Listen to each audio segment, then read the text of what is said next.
Everybody from the 313, put your mother hands up. Welcome back to Late Nights. I'm your host, Anthony. Thank you for having me. I'm so damn happy to be here with you.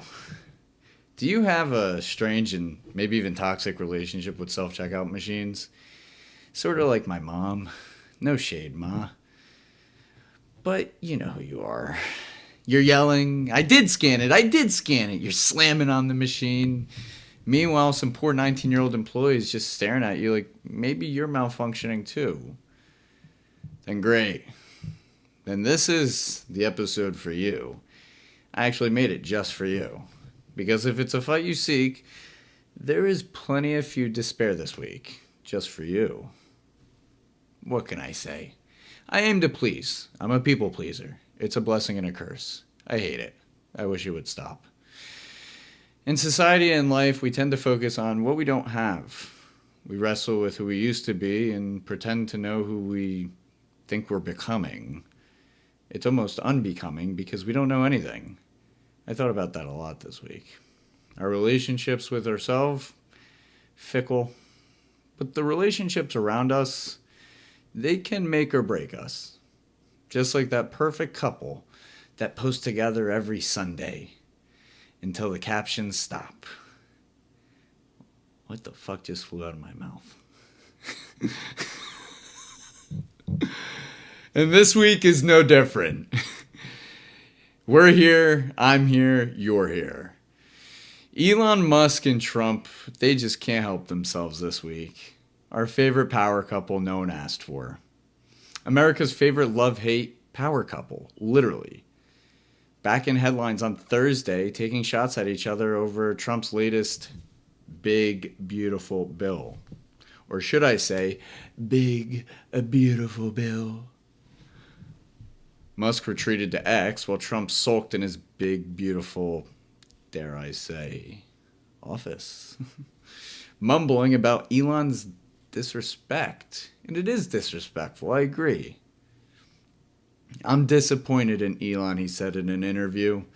You could see it in his eyes, too. It's the same look you give your steering wheel after you spill your cafe latte. It literally explodes in your lap at the worst possible moment. We've all been there. Some more than others. Because it's always the worst possible moment, isn't it? Think about it. Isn't it always? You never spill your coffee and go, wow, I'm so glad that happened now. I was hoping to smell like shame and oat milk today. Now that's a get ready with me I want to see. Not your skincare, not your perfect angle. We're all so perfect anymore. Everything's so manicured. Show me your stains. I want to see your stains. Show me your car seat trauma. I want to see where your coffee sat at the pocket of your driver's seat and turned into a pond while you mother effed everything in sight. Now back to the $1 million breakup. Not gonna lie, after reading a lot, Trump sounded genuinely hurt. Last week, Elon said beautiful things about me. The most beautiful, is what he said in an interview. Like a guy who just realized his prom date went home with a DJ. That's pretty embarrassing. Last week, we talked about Musk getting a key to the White House. This week, he's on X yelling, kill the bill. Kill the bill? We just gave you keys to the kingdom. I'm feeling a push and pull. I'm not sure what I feel at this point. I don't like it, though. What I didn't appreciate was he even threw in a little Epstein conspiracy for spice, because why not? Not well done. And look, I'm not saying anything about that. I've seen plenty of Netflix documentaries this year to last a lifetime. I don't want to see any more about Epstein. We're Epsteined out. This isn't just a bad breakup where you get to say whatever you want, Elon. It's not. But Don, buddy, it's giving toxic situationship. Donald, come on. Get out now. You gotta go. Before you're 3 years deep into therapy with 10-second Tom from 50 First Dates. Hi, I'm Tom. What's your name? Still Donald. Still disappointed. Feels like something out of Groundhog Day. Every day you wake up, it's the same thing. Over and over and over. But turns out this may be one of the most unexpected feuds in modern American history, really. And we're keeping a close eye on it. I know I am. I know I want to know what's going on here. The same way Elon's daughter is keeping a close eye on him. Vivian Jenna Wilson, formerly Xavier Musk, called out Daddy Musk in an April interview. I don't know if you guys remember this. I didn't forget it. I don't forget anything. I like to hold grudges. I like to remind people of my grudges. And here we are to remind you of something we probably want to forget. She said Tesla was a marketing scheme and that Elon's been right-wing since 2016 and never truly been liberal. That's pretty awkward. And honestly, she might be onto something, guys. She might be onto something, but let's not miss this either. The rebrand from Xavier to Vivian, not the crazy part. Nothing we can't get past, right? The crazy part is that she's kind of right. And Elon is out here proving her point with every post. You gotta stop, Elon. Elon, give it a break. Give it a break, Elon. And I'm not one for financial advice.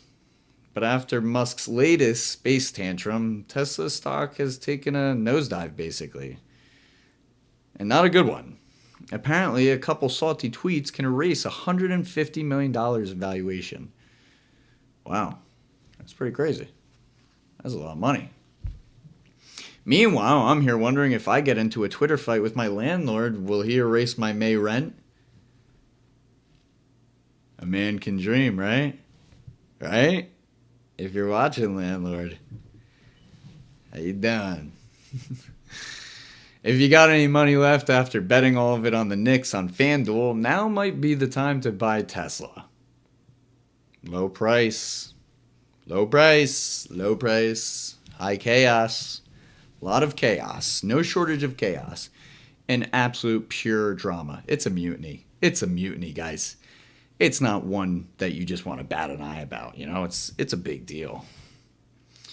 Speaking of chaos, I almost forgot. Let's talk about those damn Knicks, baby. Let's talk about those damn Knicks. Or should I say Knicks, as in Knicks, the success plan? What happened in Game 6? Or what should have happened? Or what could have happened? Or what didn't happen? News broke this week after the Game 6 meltdown and playoff exit that Coach Tom Thibodeau, Doug Dimmadome, home of the Dimmadome, or as fans call him, Tom Thibodeau, still has 3 years left on his contract. Not bad. That's $30 million guaranteed. Almost as good as those YouTube influencers. Hey, somebody's got to do it. Somebody's got to do this. It's a thankless job, but I'm proud that I could do it for you, here, late nights, with me and you. And thank you for being here with me. Feels less like a firing and more like a $30 million farewell party. Just from what I can see. The Thibodeau coup de grace. How do you get invited to that kind of party? The ending. A culmination. Because it is the ending. I'm not sure of a good thing, but an ending. You know how you get invited? Easy. You just suck. You just suck. If this week has taught us anything, let it be this. Whether you are coaching a team or launching a rocket, which nobody's doing this week, hopefully, maybe, who knows, or trying to pass a bill, or trying to get a bill. Hey, let me get $1, you know what I mean? It only takes one meltdown to ruin everything, especially if it's poured hot into your lap. But hey, maybe that's the lesson in it all, right? Because sometimes I feel like rock bottom is a great foundation for growth. At least that's what Rick Rigsby says, one of my favorites. It's just the universe handing you the foundation to start over, to start fresh. You see, life is messy. Whether you're Musk, Trump, whoever. People fight, and stocks crash. And billionaires lose their damn minds too, because they're humans just like us. Not that we care, because everybody's equal these days. But you get to wake up tomorrow and try again. That's the beautiful part. Really. Growth is not about perfection. It comes from the stains, from the spilled coffee, the awkward conversations, and the moments where all you can do is laugh. And like belly laugh, like, oh, the laughter that kills you. So keep going. Be kind to yourself and to others. It costs nothing to be kind. And for the love of all things holy, don't tweet during an emotional spiral or send text messages or anything. Just hang tight. Like we do here at Late Nights. That's it for tonight. But before we go, I want to give a shout out to all 17 of my subscribers. I think it's only fitting we take roll. Jessica, first to comment. Here. Uncle Lou, asleep, but still watching. How are you, Uncle Lou? Amanda, here for the drama. That's all right. We all know an Amanda that's a drama queen. Dylan, subscribed by accident, here for the ride. Crypto Queen 97, definitely a bot. Cousin Sal, tells people he's on staff. Cousin Sal also lied about his name. That's not his name. But here, and accounted for. Patricia, called me funny-ish, and I'll take it. Tina, my ex. Hi, Tina.